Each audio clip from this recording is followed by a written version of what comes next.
Mungeze, I came from Ethiopia.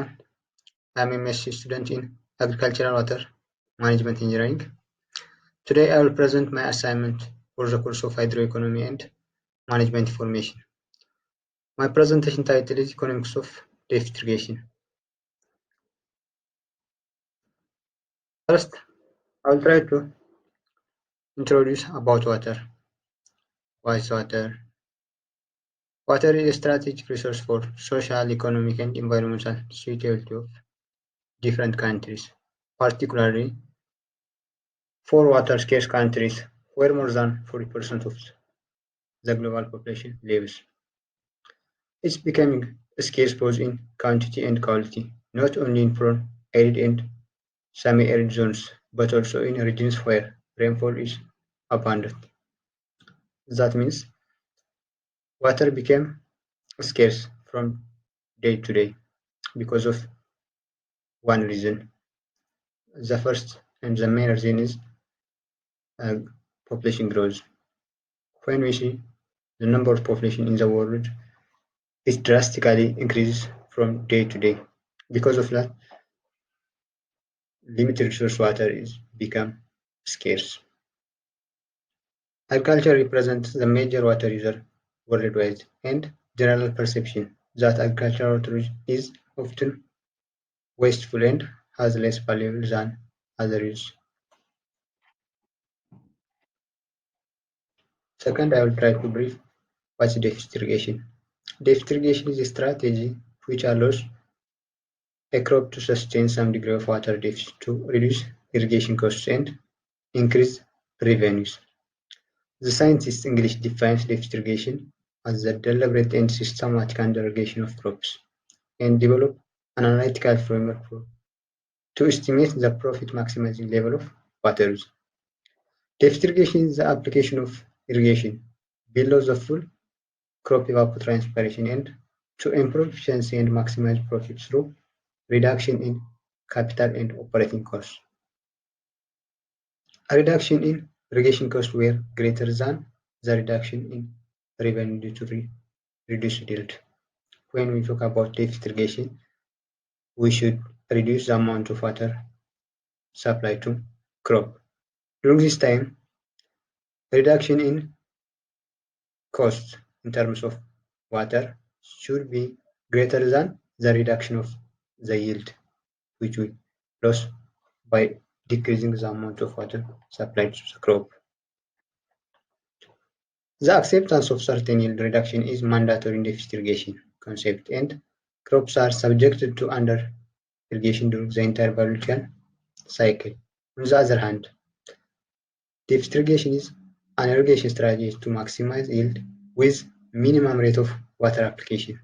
In principle, depth irrigation can lead to increased profit where water costs are higher or where water is a limited resource. When we talk about depth irrigation, which means there is a limited amount of water, which the limited resource is water. There are four key factors for understanding the benefit of depth irrigation. These are: the first one is the efficiency of irrigation water diminishes as the application depth increases.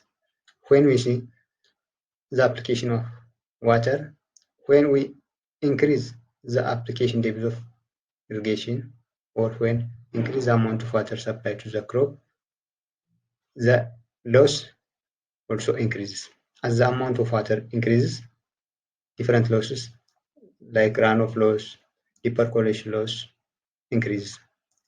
On the contrary, when we reduce or when we apply depth irrigation, our efficiency or the loss are decreased. That means our efficiency is increased. This is the first benefit of depth irrigation. The other is the application of irrigation water is expensive, which means water is limited resource. The water saved by reducing irrigation depth can be used to extend the amount of irrigated land. When we apply depth irrigation, we save some amount of water. This saved amount of water also used for extra land to irrigate extra land. The other advantage or key factor is the determination of optimal irrigation strategy depends on whether shortage of land or water is a limited resource. When we see irrigation efficiency, generally depth irrigation increases water use efficiency for several reasons. Most or all the water applied remains in the root zone. When we apply depth irrigation, most of the applied water or almost all of the applied water remains in the root zone. It does not lost by runoff, deep percolation, or other losses. The consumption efficiency is the ratio between the amount of water evapotranspired and the amount of water in the root zone may increase because crops forced to extract high water levels from the soil. When we reduce the amount of water supplied to the crops are forced to extract extra amount of water from the soil. The relationship between irrigation water and crop yield generally expressed by quadratic form of equation. Means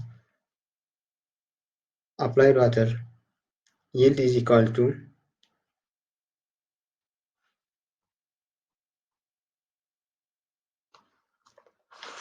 which means relative yield is equal to coefficient A plus coefficient B times applied water plus coefficient C times the square of the amount of applied water. When we see in the graph on the right of the graph, there is crop yield on the y-axis and applied water on the x-axis. At the starting, the applied water is almost zero at the beginning of the irrigation.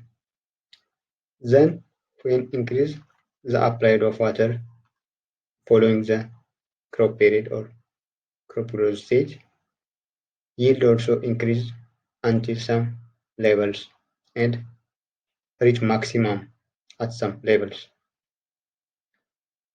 After that, when once the yield is reach its maximum level, whether the amount of water is applying more amount of water is meaningless. The crop matures its stage and its yield decreases.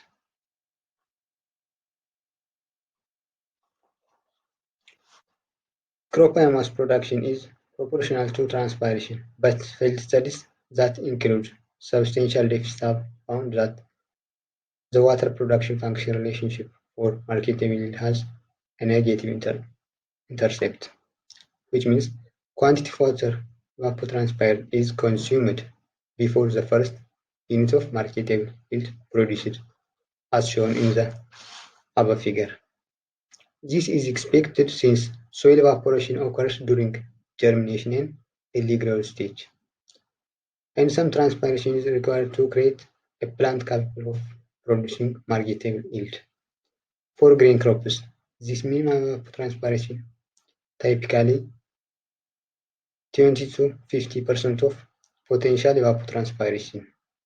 Many published studies propose that both biomass and grain yield increases linearly between evapotranspiration intercept and potential evapotranspiration. Many annual seed producing crops have varying response to water stress during each stage. Thus, many crops have multivariate water production functions, and the final grain yield is summation of the impact of stress at each growth stage. Consequently, each crop has an optimum distribution of seasonal water deficits across seasons that minimize yield loss. Strategically distributed seasonal deficits or deficits are applied first to the least sensitive growth stages. Then it tends to result in curvilinear water production functions that are concave downward, which means negative second derivative. because deficits are initially applied at stages when the effect of yield is least, while severe deficits affect more yield-sensitive stages.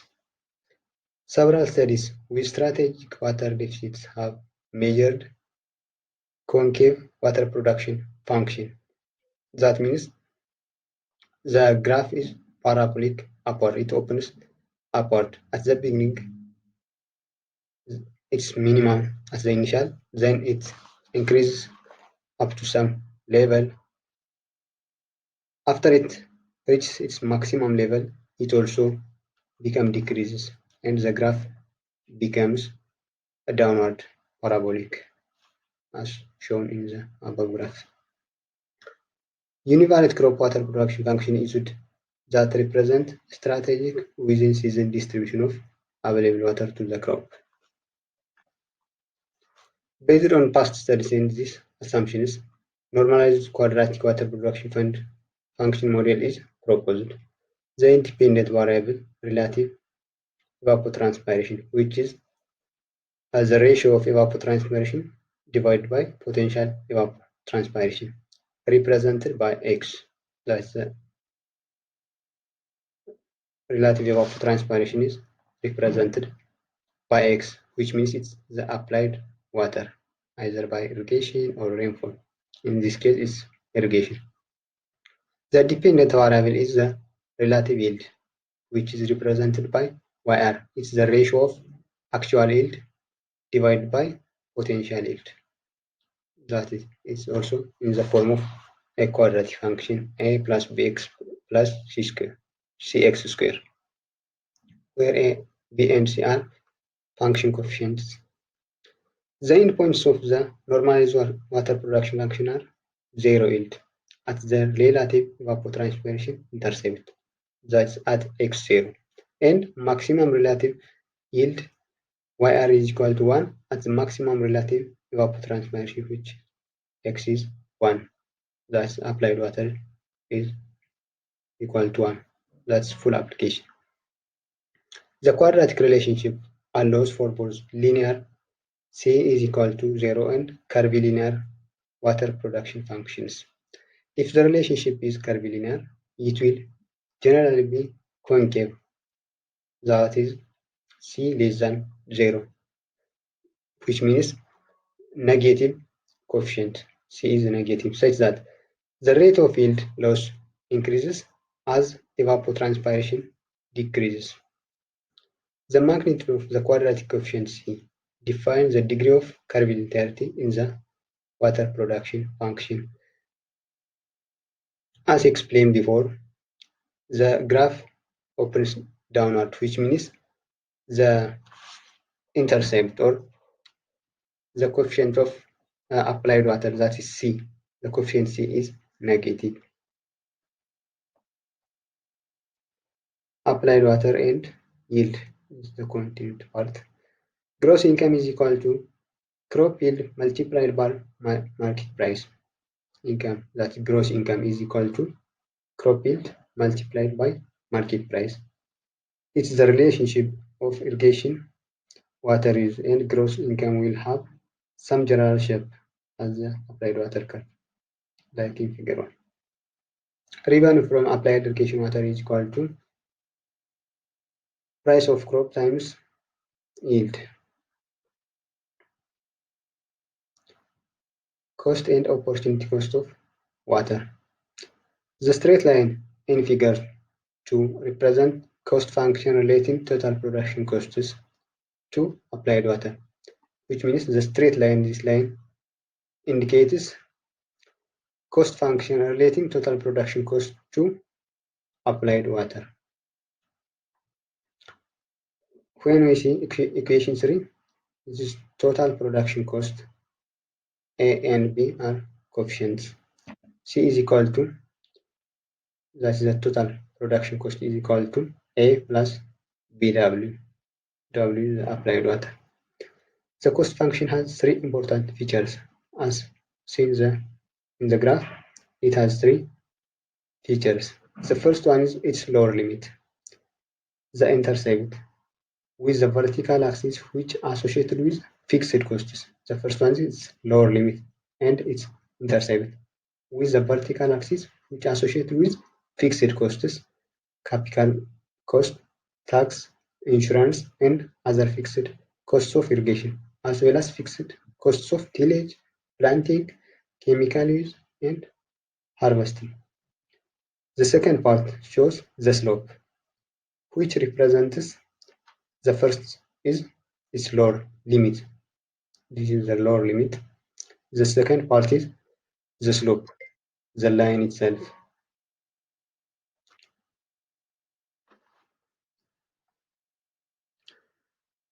The second part is the slope, which represents the marginal variable cost of production. That is a straight line from the lower limit to the upper limit.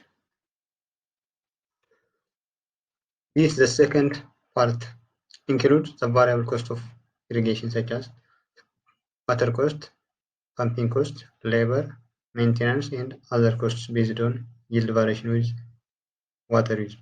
That costs associated with fertilizer when farmers adjust them for anticipated crop production, harvest costs, etc. All such factors are embedded in the slope of the cost function. The third part is the upper limit shown as the design capacity point in figure 2, which represents the maximum water delivery capacity of the system. When saved water can be used to irrigate additional land, farmers can increase their income. This means when there is saved amount of water, they irrigate extra land. This potential increase represents the opportunity cost of the water. Where water is limited, the economic return is maximized by reducing applied water depths and increasing areas under irrigation until the product between the marginal profit per hectare and the number of irrigated hectare equals the total profit per hectare. The opportunity cost of water in an applicable concept was at farm level when several crops are irrigated and at district level to optimize allocation. The five optimal level of applied water which provide maximum profit in food production with limited availability of resources, land or water are: the first one is level at which crop yield per unit of land is maximized. That is represented by WM in the figure. The second one, level at which net income per unit of land is maximized, which is represented by WL. The third one is level at which net income per unit of water is maximized, which is represented by WO. The fourth one, level at which net income equals that at full irrigation when land is limited, represented by WEL. The fifth one, level at which net income equals that at full irrigation when water is limited, represented by WEW. When water is limited, at the water maximized level or land maximized level in figure 2, marginal water use efficiency is 0. Thus, the application of additional water does not increase yield. When the amount of applied water is below Wm, the marginal efficiency of the last water increment will be greater than 0. Since water increments determine some crop yield increments, marginal water use efficiency increases as water depth increases. Profit per unit of land reaches its maximum when the level of applied water is at limited level or when maximum applied water is at this point. The coastline slope equals that of the revenue line and the net income per unit of water, that the difference between revenue and cost, is maximum. Within the range between WL and WM in figure 2, growers may benefit from cost reductions. At optimal levels, that is at land limiting case and water limiting case, the vertical difference between the revenue and cost lines equals that Wm in figure 2. Within the range between WEL for the land limiting factor or WEW for the water limiting case and Wm named range of profitable deficit. The net income associated with the level of deficit is at least as great as it is at full irrigation. The enlargement of the profitable deficit range may represent an indication of the potential risk related to deficit irrigation strategies. If additional land can be irrigated, the optimal water use strategy to maximize profit could be to irrigate below WL indicated as WEL level, assuming that the production function has quadratic polynomial form from equation 1 and a linear cost function from equation 3. The author proposed the following explicit expressions, that's equation 426 for Wm, Wl and Ww. Wm is equal to B divided by 2C. It evaluates the yield maximizing level of water use. WL is equal to B2 minus PEC, that's price of crop, times by B1 divided by 2 PC C1, which evaluates the profit maximizing level when land is limited. The equation, the sixth equation, that's WW, is equal to the square root of PC times A1 minus A2 divided by PC times C1. This equation evaluates the profit maximizing level when water is limited. Thank you. This is my last slide.